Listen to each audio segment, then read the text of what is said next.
Viewers, আজ এসেছে আমাদের এক দাদার ভিটে। এটা হচ্ছে তাদের মরিচ ক্ষেত, পাশাপাশি কিছু কপির চারা আছে, লাল শাক আছে, মূলার শাক আছে। সব ডিটেলস আপনাদের দেখাবো, আপনারা ধৈর্য সহকারে সম্পূর্ণ ভিডিওটি দেখবেন। মরিচ এই দিককার তো মরিচ গাছগুলো একটু ছোট ছোট কেয়া, এগুলো ছায়া পায় এই জন্য নাকি? এই যে ছোট ছোট মরিচ গাছ, ওই সাইডটা একটু ভালো হয়েছে।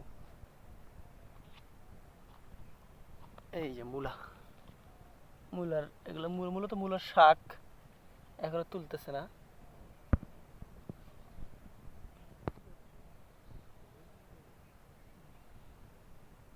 দেখেন কি সুন্দর টকটকা টকটকা লাল।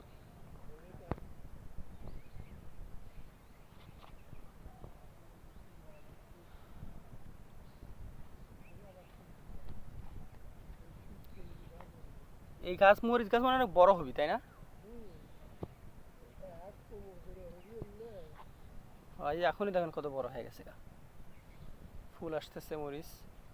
এখন মরিচের অনেক দাম।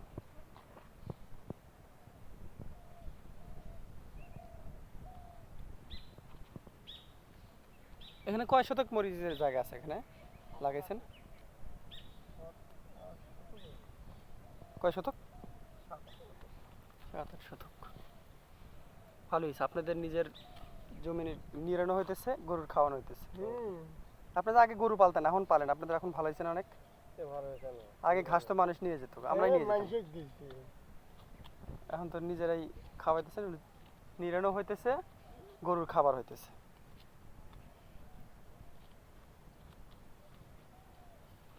আপনারা তো আর কিছু করেন না, খালি কৃষি আবাদই করেন আর জমি ধান আবাদ করেন।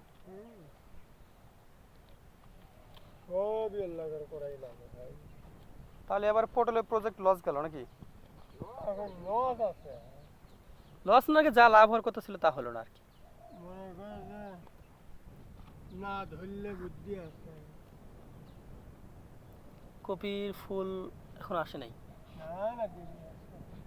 গাছগুলো ফাইন, বড় হয় না, আরো বড় হবে। দর্শক, আপনারা আমাদের চ্যানেলের সাথে থাকবেন। এই ফুলকপি যখন ছোট হবে, বড় হবে, এমনকি যে সময় সেল করা হবে, সম্পূর্ণ ভিডিও আমি আপনাদের দেখাবো। সো অবশ্যই আপনারা আমার চ্যানেলটা লাইক এবং সাবস্ক্রাইব করে সাথে থাকবেন।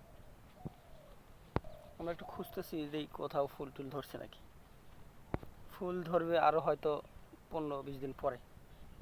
এখন ছোট ছোট এগুলো গাছ, আরো বড় হবে।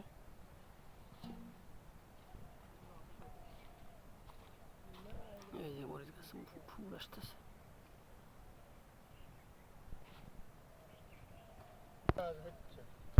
দর্শক, ওই যে দূরে দেখতেছেন একটা সোলার প্যানেল করা হয়েছে জমি সেচ দেওয়ার জন্য। চলেন আমরা ওখান থেকে ঘুরে আসি, ওখানে আমরা পরিদর্শন করে আসি।